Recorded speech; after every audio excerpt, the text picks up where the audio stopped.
প্রিয় বন্ধুগণ, বাংলাদেশে একটা ভাইরাল গরু ডোনাল্ড ট্রাম্প সারা বিশ্বে এখন আলোচনার ঝড় উঠেছে। এই খবর নাকি ট্রাম্পের কানেও পৌঁছে গেছে। এখন নাকি শুনলাম এই ডোনাল্ড ট্রাম্পকে কোরবানি দেওয়া হবে না। বিষয়টা বিষয়টা খুবই উদ্বেগজনক।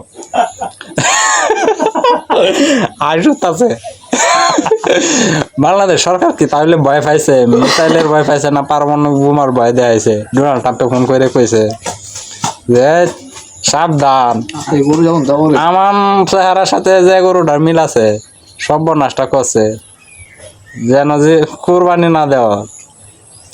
স্বরাষ্ট্রমন্ত্রী, এই নাম নাকি স্বরাষ্ট্রমন্ত্রী? এই বুঝলে গেছি। ও সালাউদ্দিন সালাউদ্দিন সাহেব মনে হয়েছে। স্বরাষ্ট্রমন্ত্রীর নাম সালাউদ্দিন সাহেব। সালাউদ্দিন সাহেবের মনে ফোন দিছে ডোনাল্ড ট্রাম্পে। এই জন্য ডোনাল্ড ট্রাম্পকে চিড়িয়াখানার নাম করিয়া ট্রাম্পকে বাঁচাই দিল। ভিডিও তো অনি হয় না, না অনেক চিড়িয়াখানায় রাখা হবে ডোনাল্ড ট্রাম্পকে।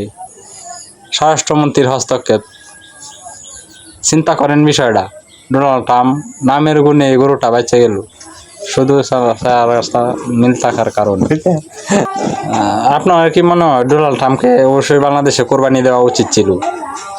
এতে সরকারের হস্তক্ষেপ করার এর পিছনে কারণ কি? জনগণের তদন্ত কমিটি গঠন করা উচিত। আপনার কি বলেন?